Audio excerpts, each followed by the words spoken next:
in light of what we're going to be hearing today, I wanted to study a passage in Mark 1, where there's a miraculous healing encounter with Jesus. But if you take a step back, let's take a step back. And I want to ask a brief moment to ask this question. So what? So what if Jesus healed someone? That like something like that happened like 2,000 years ago? So why is that significant at all? How does that apply to me? Why does that matter to me? Well, it's because actually it shows us what God is like. You see, all of us have this kind of preconceived notion about God. It could be something like most of us might have some kind of preconceived notion from medieval paintings, like Michelangelo's painting. God is usually this bearded old man with a lot of muscles. Look at that arm, man. It's things like that. So this is on Sistine Chapel, right? Or some comical picture from Far Side. Larson has this it's a quiz show, and there's God with 1,065 points, and the previous champion with 0 points. Yeah, so we have our notions. We have all these notions about God. So there's this temptation, I think, to just simply dismiss these notions. I mean, after all, they're just notions. Who knows, who knows anything about God at all, right? We have the temptation to dismiss all questions about God as simply unknowable questions, right? Questions such as, is there a God? And if so, then what is this God like, right? Should such questions be simply dismissed as unknowable? Well, such questions, though, have been the quintessential questions that mankind has struggled with ever since the dawn of humanity. So I don't think it's smart of us to simply easily dismiss it with a wave of our hands and say, well, let's just kind of move it away. But I understand the mystery of it, because it's like, how can a finite being like us even attempt to understand the infinite if it exists, if he, she, it, there, they, whatever exists?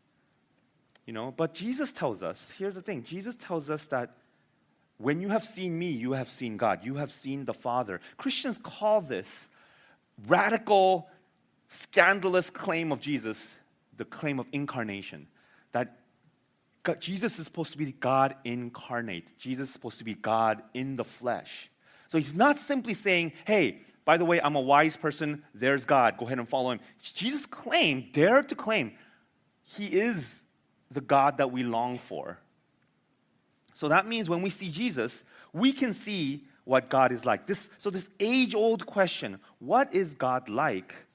And we say, well, God is like, I don't know, God is like blank, What is it?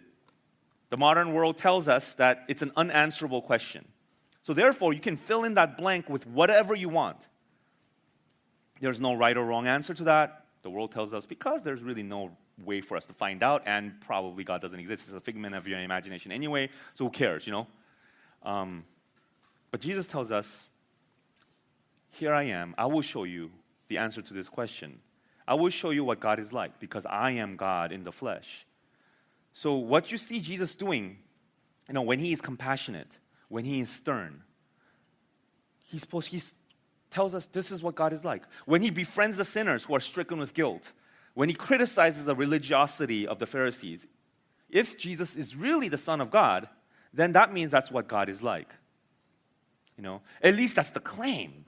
I'm not saying it's therefore, just because somebody claimed it, it's therefore true. I mean, that's another question to kind of verify whether or not, why did Jesus change history so much and try to understand what did he do that was so revolutionary? Why is he so beyond his time and continues to be beyond our time? Notice how everybody, no matter what party you're in, you want Jesus on your side. So we're still looking toward Jesus going, okay, what did he say? Love your enemies. Wow, that's pretty challenging. Really? So let's remember that as we look at the text today. Today's text is pretty short. It says, and a leper came to him, imploring him, and kneeling said to him, if you will, you can make me clean. Moved with pity, he, and this is Jesus here, he stretched out his hand and touched him and said to him, I will be clean. And immediately the leprosy left him and he was made clean. Now, a little bit of background here. Leprosy was a very scary disease. Leprosy actually kind of described a lot of skin disease, but in particular, now we know it as Hansen's disease. It's pretty rare in developed countries, but it actually still exists in most different parts of the world. Like I just learned, and in doing research for this, in America there was about 100 cases of leprosy last year or something like that. But in India, like 2015 had 100,000 cases, new cases of leprosy. So wow, but you can kind of treat it now, but it's still very much feared. Actually, it's a scary, devastating disease because when you have leprosy, these are some of the things that happen. The nerves die, and the extremities of your body, like fingers and toes, and you can see the bones, actually, of a foot, of 2 feet, that had a person who had leprosy, right? Extremities of fingers and toes, they start to lose sense, and the cartilage gets reabsorbed into the body. So your fingers get shorter, your toes get shorter, and the lesions start to appear all over your body. As terrible as this physical manifestation of this disease was, the more devastating thing was the psychological devastation. If you had leprosy, you had to go away. They had to leave their family, their kids, to a desolate and lonely places outside of the village, like lepers colony. You had to be like ostracized. You were exiled.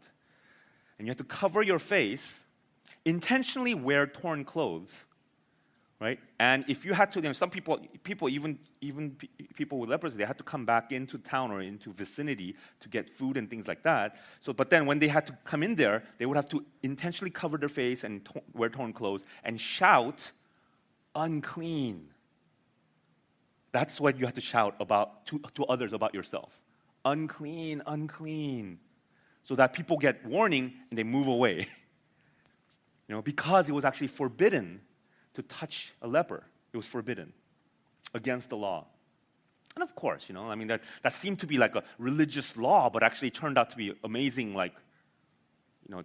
even before germ theory, it was actually an effect of I guess, what is that? Quarantining, right? So, and of course, nobody wants to touch a leper, because if you accidentally touch the leper, even before you had any leprosy, if you accidentally touched the leper, you had to go out of town and be alone for a few weeks. And then a priest who played you had to check in with the priest, who also was sort of the community doctor of that time. And then the priest would actually check to see if there's any infection, and then they would let you back in. So I think this whole scenario that I'm talking about hits pretty close to home because all the fears about coronavirus right now. But the fear factor of leprosy was like 10 times more, because of this physical manifestation of deformation that happened.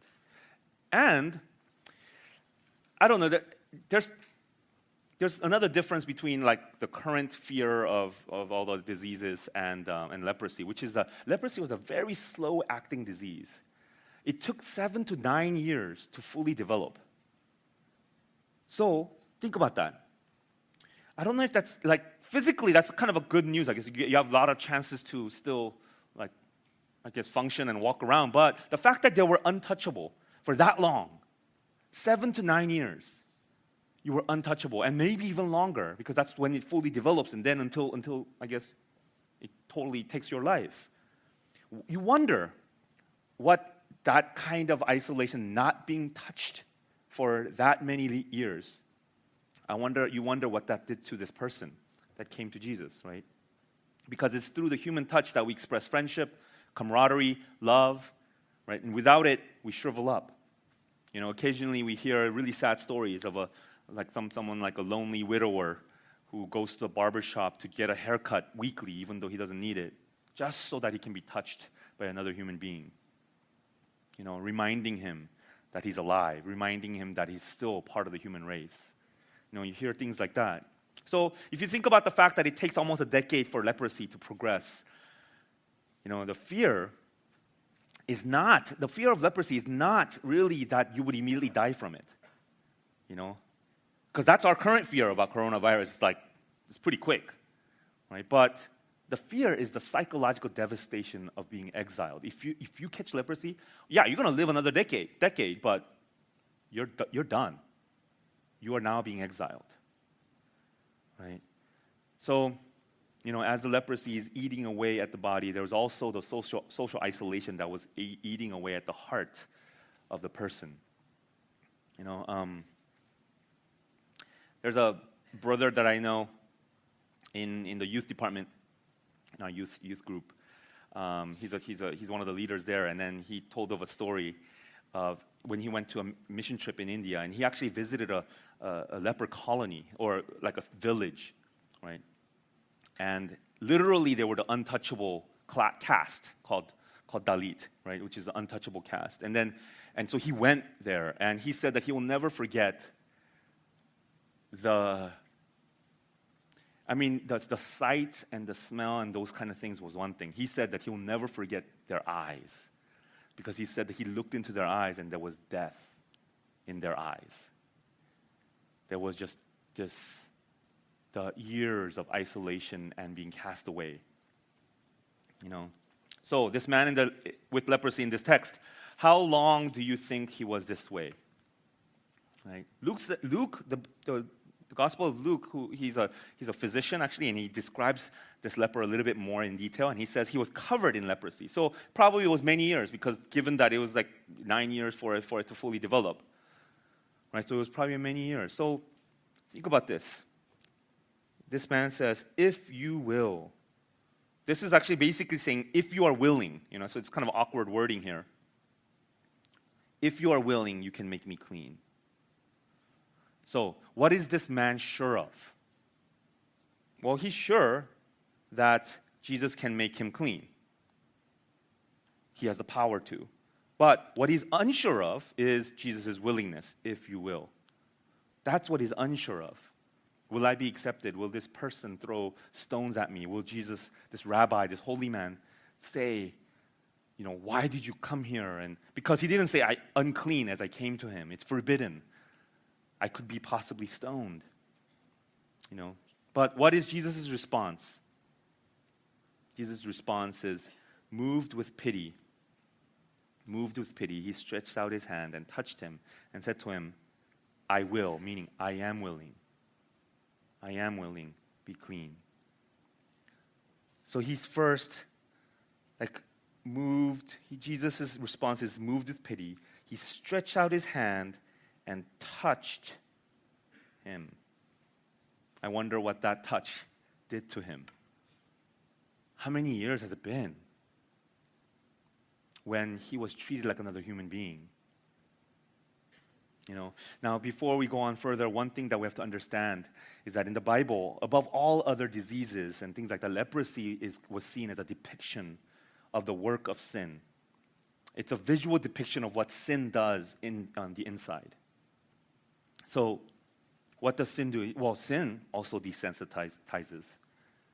Leprosy desensitizes the extremities and the nerves. Nerves die, and different parts of your body starts to die. Well, sin also desensitizes, doesn't it? I remember the very first thing that I stole, which suggests to you that I stole multiple things in my life. So, it was in Korea, and I think I was like 6 or 7, maybe 5, maybe. But it was a little tiny green plastic toy. It was really cheap. I don't know, but it had these 2 boxing molds, like 2 boxers, and if you go like this, they sort of like cross each other so that it looks like they're boxing. So I wanted that, man. I wanted that. It was like $1. I remember. It was like, but still, I didn't want to spend my money. I was like, oh. And then there was that store that was sort of sitting out in the open. That toy was there, and then the store owner was inside. I was like, And then I remember doing this technique. I'm like this. I was like walking around, and I went, oh, I fell. Oh. I mean, if I think about it, it's so obvious. If they saw me, right? What is that kid like falling like, oh. And then with this hand, I grabbed it, and I put it in my armpit. And then I was like, And then I started walking faster and faster and faster. And then when I realized there was nobody like following me, I ran, and I ran. I don't remember running to my home, but I remember running, and my heart was pounding, right? And then I imagined, I don't know, I imagined that police was now looking for me. And the sky was gonna fall. I don't know if you know what I'm talking about, like that. Something happened. Something happened. I violated something. And I remember there was this like joy of getting away with it, but at the same time, this utter fear that I know what I did. And then I didn't want to go home just in case the police was there already waiting for me. So I was like, oh, what do I do? And then I thought about burying it under a tree because that's what kids do, I guess, or I guess dogs do that too, but yeah. That was a long time ago. Since then, the sensitivity towards sin has disappeared. You know what I mean? Like, I don't know, like if you remember those moments when you're innocent, what has happened to that sensitivity, to the wrongness? Kids are so bad at lying, and it's kind of cute in a way because they're so bad at it, because they're just so nervous. But over the years, what happened? Well, we got used to it. Your conscience gets desensitized. Your nerves die. We can now lie through our teeth, and we might not even realize it actually. You say things and then say, well, was that true? Did I mean that? I mean, I do mean what I'm saying now, but do I? Actually, I'm not sure. We'll see tomorrow. We'll see what the consequences are to me, of me saying this, and then see if I actually lied or not. We become desensitized to our own selves. We lose ourselves, and that's a horrible thing. That's a terrible thing to lose ourselves. Also, sin isolates, just like leprosy isolates. Sin also causes isolation with friends and family. You end up living outside of town. There are so many ways that we make ourselves lepers. The ways that we become addicted to all sorts of vices, spend our whole life or all of our leisure time and more living in front of a screen, clicking one thing to another. And then what happens to your awareness, even awareness of others, I think people walk into the room and others say hi, and then there's this kind of like a dull, surprised look of like, oh, hi, and then it's almost like you just woke up from a fantasy and realize that there are all actually people here, Our eyes turn inward. There are all sorts of ways that we have banished ourselves. We're uncomfortable with people. We're uncomfortable with ourselves. Sin isolates. Also, there is internal shame. It creates internal shame. The Bible says we're all lepers in that way.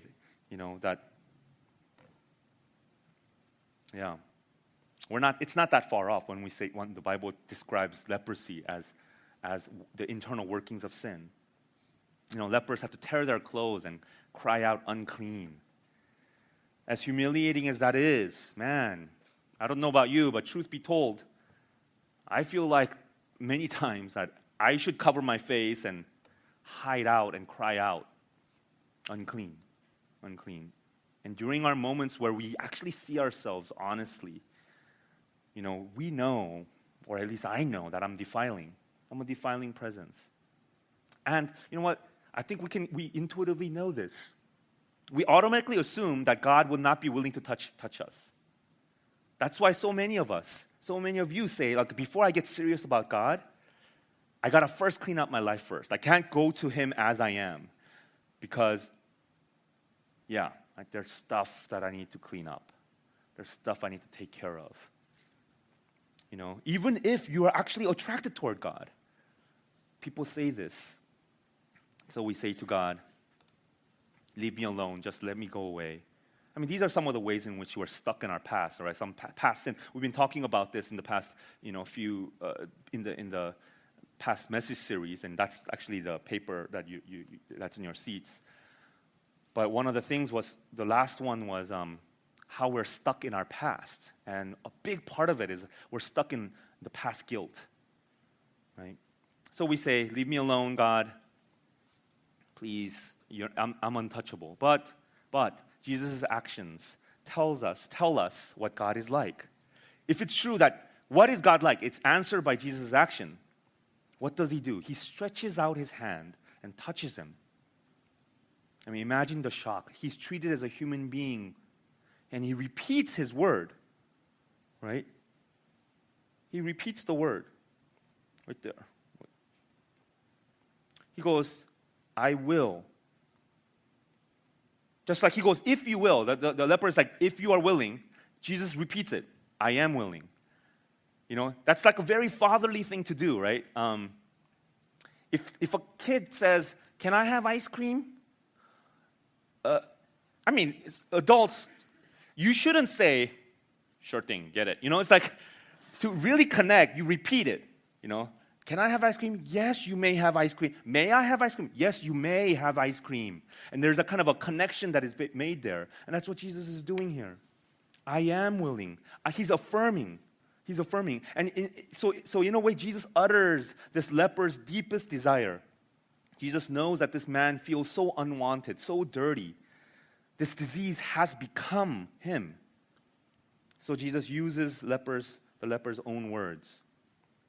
And this is what God is like. God is willing to touch the untouchable aspects of our lives. He's willing to touch the untouchable aspects of our lives. And man, if this is true, if Jesus really does show us what God is like, which is what he claimed and then he proved by rising from the dead, I mean, that's a pretty good start, I guess. You know, if this is true, that changes everything. I wanted to show you a little clip as we end. I wanted to show you a little clip of this scene depicted in this series that I just recently discovered. The series that was actually made last year called The Chosen, and it depicts this life of Jesus in kind of a slightly fresh way with some artistic license here. So I wanted to show you that 2-minute clip, so I'll come back right after this. It was very sad. Not to spoil this beautiful day or anything, huh? Come on.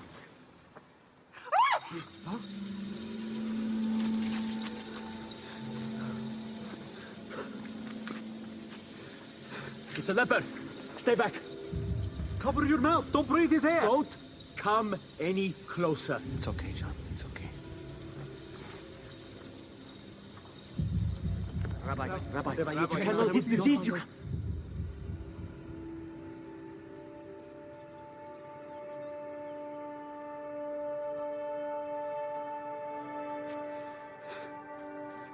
Please. Please.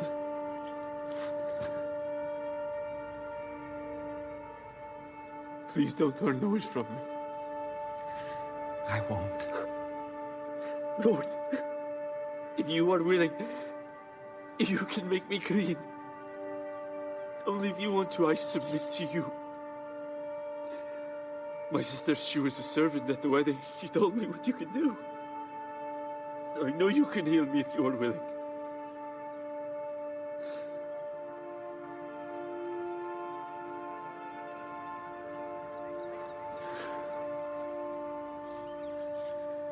I am willing.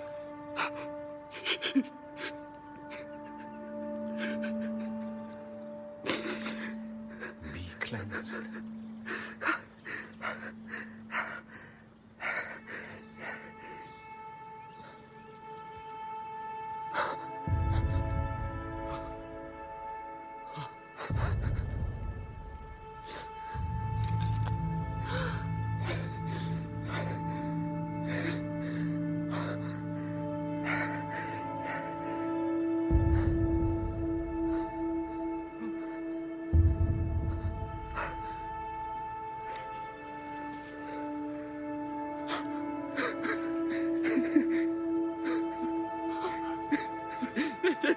Thank you. I knew it. I knew it. I knew it. What can I ever do? Do not say anything to anyone. You don't seek your own honor. Please just do me this one thing. But what do I tell people? Go, show yourself to the priest. Let them inspect you and see that you are cleansed. Make the proper offering in the temple as Moses commanded.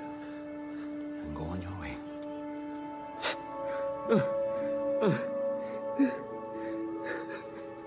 Who has an extra tunic? Just one of you, just one of you. That's enough.